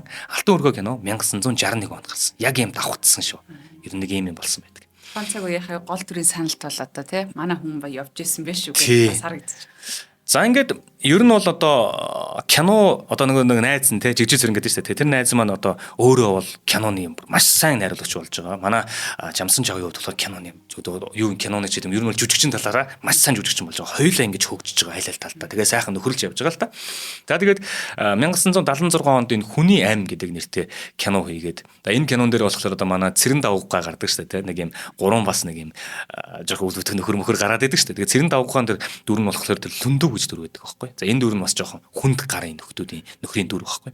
Тэгсэн Жамсан жааг болохоор өөрөө тэр дүрийг хүсээд исэн юм байл. Тэгсэн чинь найруулагч нь Цагдаагийн Ахмад Улаанбаярын дүрт тоглуулсан. Гэтэ яг манай он тэр хүсчихсэн дүртэ тоглоогүй ч гэсэндээ те тэр одоо өөрийнх нь тоглосон дүрээрээ 1975 оны шилдэг эрэгтэй жүжигчний шагналыг авсан. За жүжигчний одоо яг жинхэнэ амьдрал дээр те яг тийм хүнгээ хүлээгээд авчдаг тохиолдол манай ардууд байдаг штэ. Одоо нөгөө нэг юм цагдаагийн дүр тоглолцсон чинь манайхан ч ингээд цагдаагаа бодцдог ч юм уу те. Эсвэл муу дүр тоглохоор муугаа бодцдог ч юм уу те. Яг энэ цагдаагийн дүр тоглолцсон хойно нэг өдөр 40 мянгатын хажууган талд автобусны бодлоо зогсож исэн чинь нэг залуу ирсэн гинэ Жамсан жавгаа дээр. Тэгснэ сайн байна уу л гэсэн болт. Тантай уулзах гэсэн юм аа л гэсэн. За гэсэн ийшийнхэн болоо зогсчихгүй л гэдэг чинь. За гэдгсэн чинь. Би сая энэ 23 дугаар сургуулийн үүдэнд тэргээ тавьчаад орд захиралтаа нь олчоо гараад ирсэн чинь машинд байсан нөгөө кабинд байсан төрөвчтэй мөнгө алга болцсон. Тэгээ бас жолооны үнэлэх бас юм алга болцсон. Одоо яах вэ? Ахмадаа гэдгсэн. Тэгэхээр одоо тэр кино тоглосон дүрд нь энэ хүн итгэсэн үү? Эсвэл тийм дүр тоглосон юм чи ядаж нэг юм гаргалгааг нь мэдж байгаа гэд хандсан уу? Ер нь бол ингэтэл бас киноныхаа дүрийг бүтээнэ гэдэг бол гайхалтай тийм. За үүний араас Отелло гэдэг жүжигийн талаар ярив. 1978 онд Шекспирийн Отелло жүжигийг мөнхт орж найруулагч шинжилэн тавихад түүнд Ягогийн дүрд тоглохоор одоо тийм болж байгаа байхгүй юу? Завшаан олдож байгаа. Тэрээр энэ дүр тоглохоосоо ер нь бол эмээгээд байсан. Яг энэ сонгодог жүжигийн энэ дүр дээр гарна гэдээсэн. Яагаад тэгэхээр нэг тийм дүрээсээ ч эмээгээд байгаа юм байхгүй, тэр зохиолоос эмээгээд байгаа ч юм байхгүй л те. Яагаад тэгэхээр түүний өмнө яг энэ дүрийг нь одоо гомбод оржгээд гавьяа жүжигчин 1955 онд яг ингээд Ягогийн дүрийг хамгаалсан байхгүй. Тэрнээс хойш манай он чинь 22 3 жилийн дараа Ягогийн дүр дээр тоглохоор орж ирж байгаа байхгүй. Тэгээд өмнө нь бүр ингээд хамгаалсан ийм амар дүрийг одоо би яаж гарах вэ гэж айж исэн юм шиг байна. Гэвч яг нөгөө хүссэн хүн болгонд бас энэ Отеллогийн Ягогийн дүр чинь олдохгүй л те. Тийм учраас манай он бол одоо чадах ятгаараа те жүжиглэх одоо энэ ур чадвараа сорихоор зориулж ажилласан. Тэгээ энэ Ягогийн дүрийг болохоор бүр энэ сэтгэлийн шаналл, тэгээ энэ баяр гуниг гэдэг тийм ийм хоёр зүйлийг гайхалтай хослуулан тоглосон байдаг. Үүнээс хойш маш нууцын Бата, Өхөвч Үнэн ялан жүжигийн Алексей, Ромео Жулиетигийн Лоренцо Ламтан, за Саран хөхөө жүжигийн Хошуу ноён, Хүүтэн Синтигийн Шанзав Бадамд орж, за тэгээд Тамггүй төр жүжигийн Ачуг хааны дүрийг бүтээж байгаа. Ер нь бол тайзан дээр. За энэ тайзны бүтээл гэдэг бол одоо маш их хөл хөдөлмөр шахдаг гэдгийг одоо би эндээс л ойлгосон. Тэгээ олонний сэтгэлд хоногштол, бүр хоногшохдоо тэр дүрийг түүнээс өөр жүжигчнэр хүмүүс төсөөлж чадхаа болт юм. Одоо яг энэ бүтээсэн дүрүүд нь одоо Тамггүй төрийн Ачуг хааны дүр дээр ингээд тоглоод гараад ирж штэ тий. Тэгснийх нь араас тэр жүжиг рүү дахиад тавихад хүртэл хэцүү. Тэр Ачуг хааныхын дүр рүү орж байгаа жүжигчэнд хүртэл хэцүү. Үзэгчд ч гэсэндээ тэрийг хүлээж авахд хүртэл хэцүү болчтой. Гайхалтай юм бүр өөрөөрөө хамгаалж чаддаг ийм жүжигчин байх нь л та. За үүний дээрээс бол нөгөө нэг яг өнөөдөр яригадаад байгаа Гамлет гэдэг жүжиг орж ирнэ. За одоо энэ дээр Английн нэр зохиолч William Shakespeare-ийн 1559-өөс 1601 онуудад бичсэн байдаг 5 үзэгдлээс бүрдсэн дэлхийн уран зохиолын хамгийн алдартай жүжиг зохиолуудын нэг болох Гамлет эмгэнэлт жүжиг. За энэ болохоор бүр Shakespeare-ийн хамгийн урт буюу 4042 мөр. Бүр ийм том зохиол. Тэгээ бүр 29551 үгтэй. Тэгэхээр одоо энэ Гамлет жүжигийг тавихад те энэ мөр болгоныг, энэ үг болгоныг жүжигчд маань чэйжилдэг гэсэн үг байхгүй. Тэн дээр ингээд харж агаад гарна гэсэн байхгүй шүү дээ. Бүгд дотроо хийгээд авцсан ингэж гардаг гэсэн.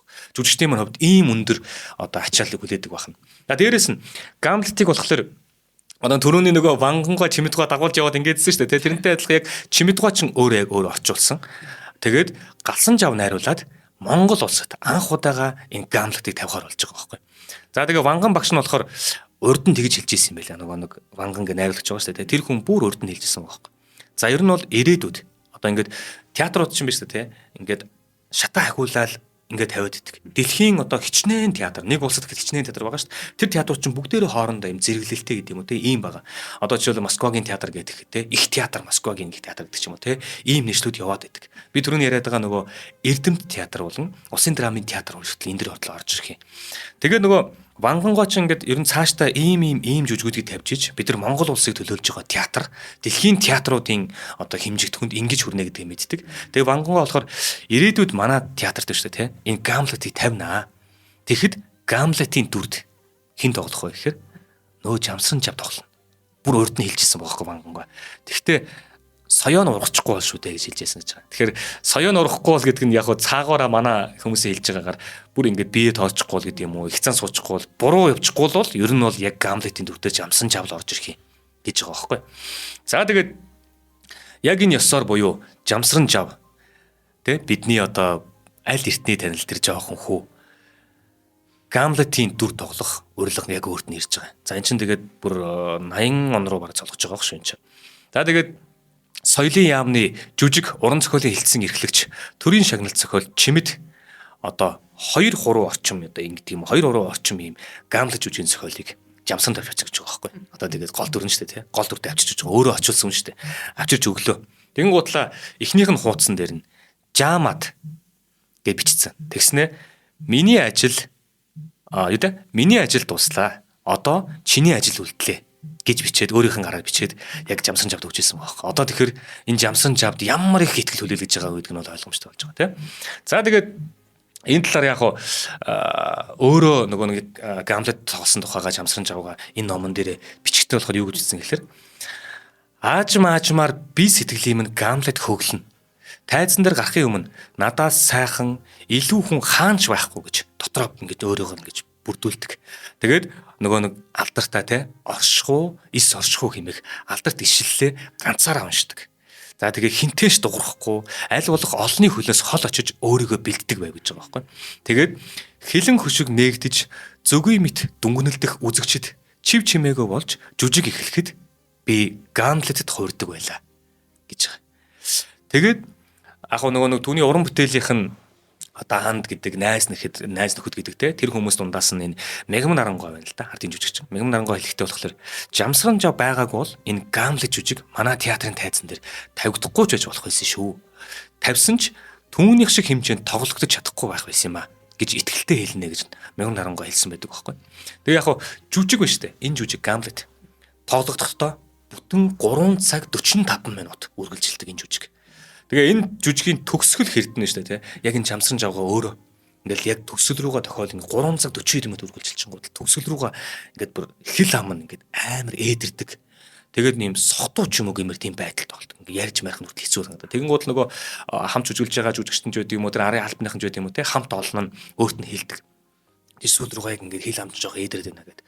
Тэгээд жүжиг дууссаны дараа өөрөө яг мэдэрдэг. Жүжиг дуусаал маш их ядарсан байгаагаа мэдэрдэг. Тэгэл залхуу хүрээл хүнтэй ярмааргүй санагдаал гэртээ ирсэн ч гэсэндээ ааш аран шин өөр болцсон, өөрчлөгдсөн. Хүүхдүүдээсээ цухтаал, хоол ундаа идсэн ч ганцаараа идэл. Ер нь их ганцаардмал байдалтай болчихдог байсан. Тэгээ энэ нь нөгөө Гамлетийнхаа дүрээс гарч чадахгүй байгаа хэрэг гэж өөрөө хэлж байгаа байхгүй. Тэгээ маргааш өглөө мөглөө болонгууд арай өөр болоод арай хэвийн болоод ирдэг. За тэгэл нөгөө тоглогддог тийм. Энэ цаагаараа юу гэж хэлээд байгаа юм гэхээр энэ сонгодог жүжиг, сонгодог дүр гэдэг зөв зүгээр байгаа хүний хүртэл ийм болгодог. Буюу маш их зүйлийг шаарддаг энэ үнээсээ төлөөс шаарддаг юм байна л да. Одоо жишээлбэл одоо зөвлөлтийн одоо театр урлагийн талаар ярих юм бол те хэдэн зуун жилийн түүхтэй маш агуу театр бүтээлүүд нь сайн, жүжигчдэнд сайн, одоо найруулагч нарт дэлхийд хамгаалсан ийм хүмүүс байгаа. Гэхдээ зөвлөлтийн театр метр байлаа гэхэд энэ Гамлет жүжигийг сардаа ганц л удаа тоглоно. 2 удаа тоглол. Бүр ингээд маш их шаардлагатай болох юм бол 2 удаа тоглоно заяа. Хэрвээ 2 удаа модо тоглох юм бол шууд жүжигчдийг нь те 14 хоногоор улсын зардлаар амраах ёстой. Гэх мэтчлэн Гамлет ч гэдэм үү, Отелло ч гэдэм үү те энэ жүжгүүд чинь бүгдээрээ тэр жүжигчдээсээ бүр маш их юм хөлс хүчийг тэр маш их энергийг шаарддаг. Нэг удаа тоглох, сард нэг л удаа тоглох одоо жишээлбэл одоо нормтой гэдэг юм уу те ийм байх байхгүй. Тэгэхээр ер нь бол сонгогдож жүжиг тоглоно гэдэг бол тэр жүжигчнээс бүр маш их хэмжээний хүчийг шавхдаг. Эрчим хүч, сэтгэл санаа энэ болгоныг нэгтгэх хэрэг үлээд.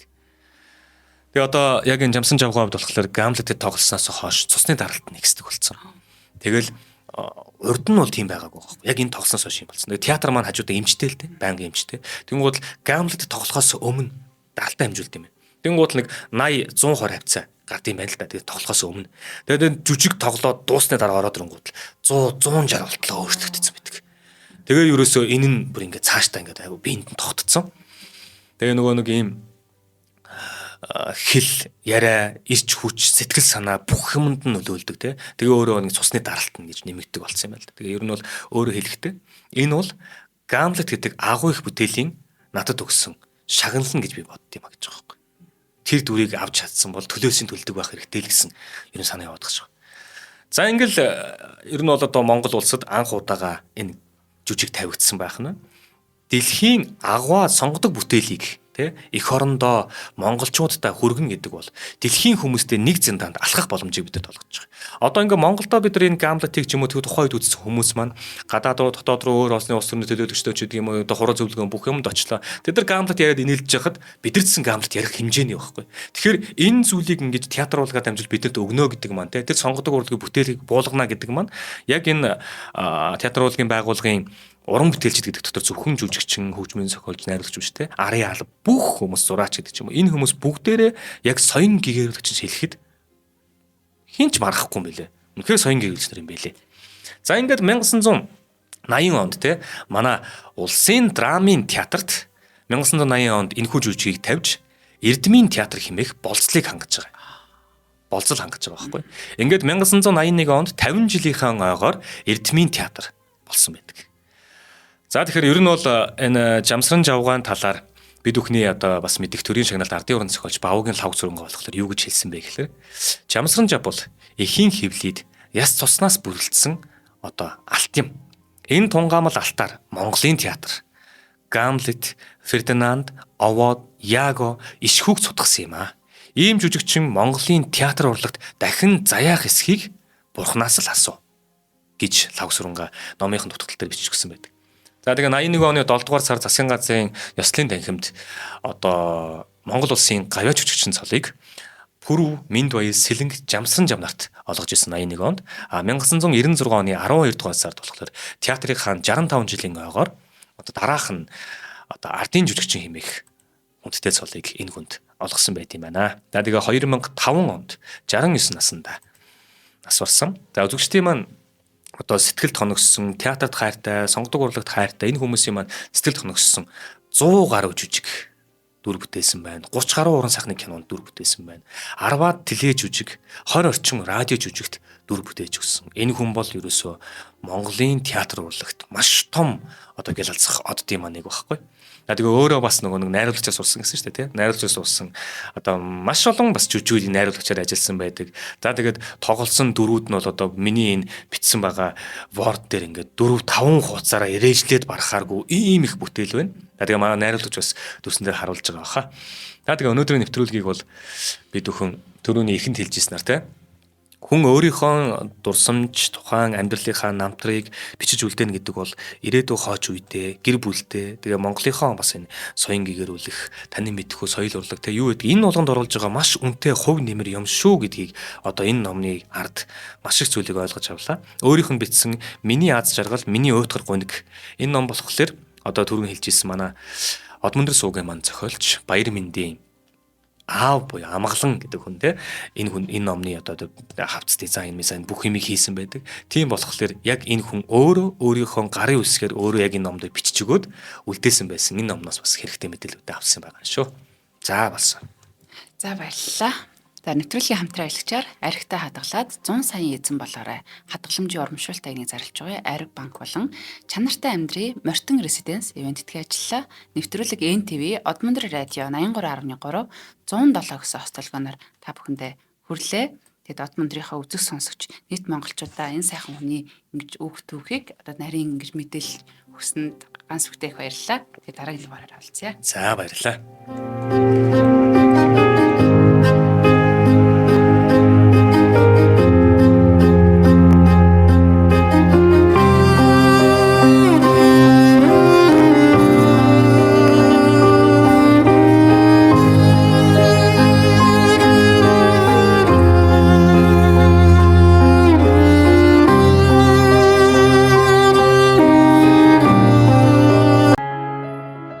Нэвтрүүлгийг хүлээн авсан Нарны аймгийн монголчуудаа баярлалаа. Одмондөр сувг нь энэ мэдчлэн таны мэдхүйн мянган нэвтрүүлгийг 2026 оны 7 сарын 1 хүртэл та бүхэндээ хүргэх юм. Их хэлээрээ шинжлэх ухаан танин мэдхүйг түгээх нь үлсэд нэгтгэх хүсвэл та бидэнд хандив өгөх боломжтой. Жилдээ ганцхан удаа 100,000 төгрөгөөр биднийг дэмжснээр шинжлэх ухаан танин мэдхүйг түгээх энэ үйл хэрэг амжилттай үргэлжлэх юм. Одмондөр нэр дээрх Худлаачлалын банкны дансгаа 4191 тэг 4518. Та 100,000 төгрөгөөр шилжүүлэхдээ гүйлгээний утга дээр нь өөрийн нэр болон утасны дугаараа заавал бичээрэй. 100,000 төгрөг хандалснаар Одмондөр сувгийн алтан гишүүн болох юм а. Шинжлэх ухаан танин мэдхгүй Монголд ялах болтугай.